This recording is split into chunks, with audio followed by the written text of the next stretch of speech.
Rassure-moi, quand tu te balades en ville, t'as pas l'impression des fois d'être un extraterrestre. Tu regardes les gens autour de toi et tu te dis mais c'est moi qui suis bizarre ou ce sont les autres? Je te jure, moi ça me fait à chaque fois la sensation là. J'ai l'impression vraiment de soit c'est moi qui déconne ou ce sont vraiment les autres. Et c'est un sentiment qui est gênant parce que en gros on a l'impression que, tu vas me dire ça y est t'es dans X-Files, la vérité est ailleurs. Bah ouais, t'as l'impression que la vérité elle est cachée. Tu dis attends, soit c'est moi qui suis trop réveillé et les autres ils voient rien, ou alors c'est moi qui est complètement sombré dans un autre monde, je suis complètement starbé et j'ai rien compris à la vie. Mais je te jure, moi c'est vraiment ce que je ressens. Et j'ai déjà ressenti ça si tu es de ma génération, tu sais les attentats du 11 septembre 2001.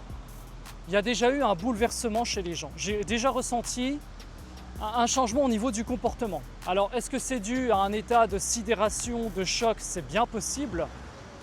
Et on a encore subi un deuxième choc avec le virus en 2020, tu vois, où là les gens devaient rester chez eux.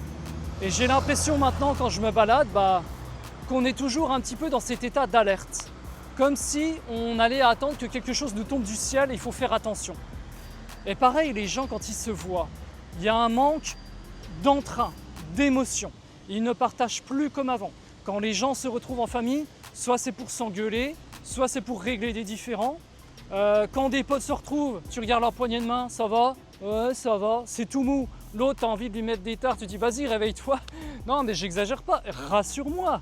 Est-ce que tu ressens cela aussi? Et aussi au niveau de la télé, des musiques, tout ça, on voit bien qu'il y a eu une dégradation de la qualité par rapport à ce qui nous est proposé.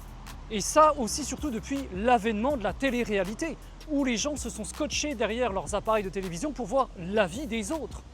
Et ça, c'est devenu vraiment un phénomène mais incroyable, quoi. C'est-à-dire que les gens sont, voilà, ils sont fascinés par la vie des autres, au lieu de vivre leur propre vie.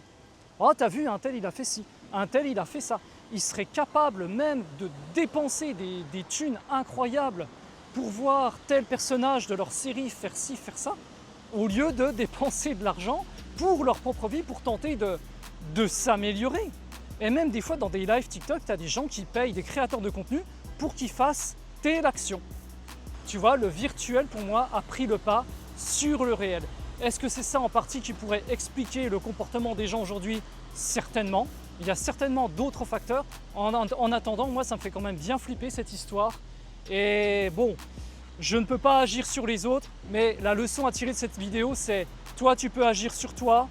Tant que tu es réveillé, que tu as cette conscience-là, je pense que c'est bon signe, parce que ça veut dire qu'on a réussi à s'élever par rapport à ce nuage nauséabond qui traîne là dans les basses couches, hein, et on essaye un petit peu de sortir la tête du haut et d'avoir une vie qu'on peut gérer le mieux possible tout simplement.